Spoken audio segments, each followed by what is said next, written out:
வணக்கம் நண்பர்களே, உங்கள் வீட்டில் குழந்தைங்க இல்லை பெரியவங்களுக்கு சளி பிடிச்சிருந்தா இந்த சிம்பிளான ஹோம் ரெமெடி யூஸ் பண்ணி பாருங்கள்.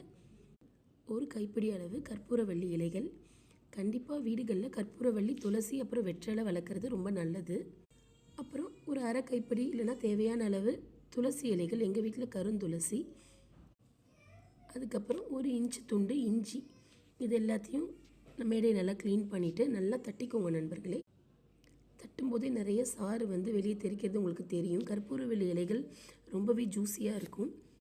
அடுப்பில் ஒரு பாத்திரத்தை ஏற்றிட்டு 2 டம்ளர் தண்ணி ஊற்றிட்டு அந்த தண்ணி கொதித்த உடனே இந்த இலைகளை போட்டுருங்க. அப்புறம் 1/4 டீஸ்பூன் மிளகுத்தூள். அப்புறம் நான் இன்றைக்கி 2 டீஸ்பூன் நாட்டு சர்க்கரை சேர்த்துருக்கேன் நண்பர்களே. நீங்கள் விருப்பப்பட்டால் தேன் கூட சேர்த்துக்கலாம். நாட்டு சர்க்கரை இல்லைன்னா வெள்ளை சர்க்கரை கூட சேர்த்துக்கலாம். பெரியவங்கன்னா இனிப்பு இல்லாமல் கூட அப்படியே குடிக்கலாம். சர்க்கரை சேர்த்துட்டு கரைஞ்ச உடனே அடுப்பை ஆஃப் பண்ணிடலாம். ரொம்ப நேரம்லாம் கொதிக்க வேண்டாம் நண்பர்களே. இப்போ இதை வடிகட்டி கொடுத்தீங்கன்னா குழந்தைங்க ரொம்பவே விரும்பியே சாப்பிடுவாங்க. பெரியவங்களுமே குடிக்கலாம். இது குடிக்கிறனால சளி, இருமல், மூக்கடைப்பு, கை கால் அசதி, உடம்பு வலி எல்லாத்துக்குமே நல்லா கேட்கும்.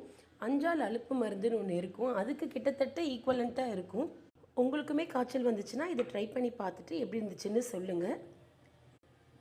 இந்த டிப்ஸ் உங்களுக்கு பிடிச்சிருந்தால் லைக் பண்ணுங்கள், ஷேர் பண்ணுங்கள், சப்ஸ்கிரைப் பண்ணுங்கள். நன்றி.